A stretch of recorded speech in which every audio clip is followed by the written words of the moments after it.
राज्यातील शेतकऱ्यांसाठी आजच्या 15 ठळक बातम्या। आता आधार कार्डशी पॅन कार्ड लिंक न केल्यास आकारला जाईल 10,000 रुपये दंड। सरकारने जारी केली अधिसूचना। महावितरणच्या वीज ग्राहकांना मोठा धक्का। महावितरणची थकबाकी वसुली मोहीम वेगात। वीज बिल भरा अन्यथा वीज होणार खंडित। पुन्हा बसला सामान्य माणसावर महागाईचा धक्का। LPG गॅसचे दर 100 रुपयांनी वाढले। शिधापत्रिका धारकांना राज्य सरकारची सूचना। 1 मार्चपर्यंत करा KYC अन्यथा राशन कार्ड होणार रद्द। CET अर्ज करण्यास मुदतवाढ। शेवटची तारीख 10 मार्च। आगामी लोकसभा निवडणुकीच्या पार्श्वभूमीवर महाराष्ट्र राज्य सरकारची मोठी घोषणा। बेरोजगारांसाठी आनंदाची बातमी।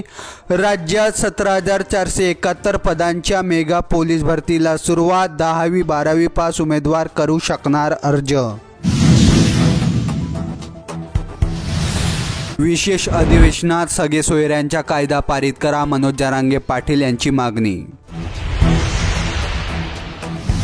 आजपासून महाराष्ट्रात 10 लाख रुपयापर्यंत मिळणार मोफत उपचार। शिंदे सरकार उचलणार सर्व खर्च।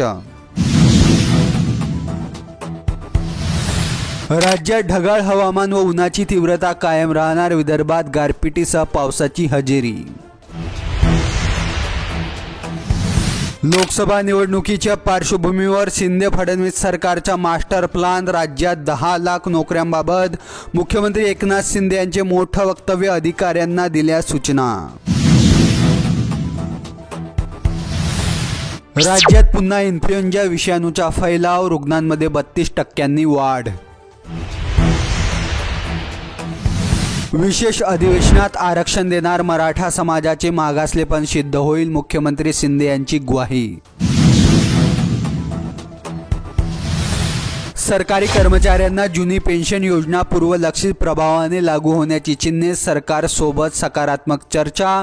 अर्थसंकल्पीय अधिवेशनात घोषणा। अश्रुधुराच्या हल्ल्यात शेतकऱ्याचा मृत्यू। शेतकऱ्यांमध्ये प्रचंड संताप। आंदोलन आणखी चिघळणार। सरकारी नोकरदारांच्या सेवानिवृत्तीची मर्यादा 58 वर्षावरून 60 वर्ष करू नका। जयंत पाटील यांचे मुख्यमंत्र्यांना पत्र। सगळे सोयरे मराठा आरक्षणाबाबत 20 तारखेच्या आत निर्णय घ्या। नंतरचे आंदोलन माझ्या हाती नाही। पत्रकार परिषदेत मनोज जरांगे पाटील यांच्या सरकारला इशारा। महाराष्ट्रातील ताज्या व ठळक बातम्यांसाठी सबस्क्राईब करा आणि बेल आयकॉन दाबा।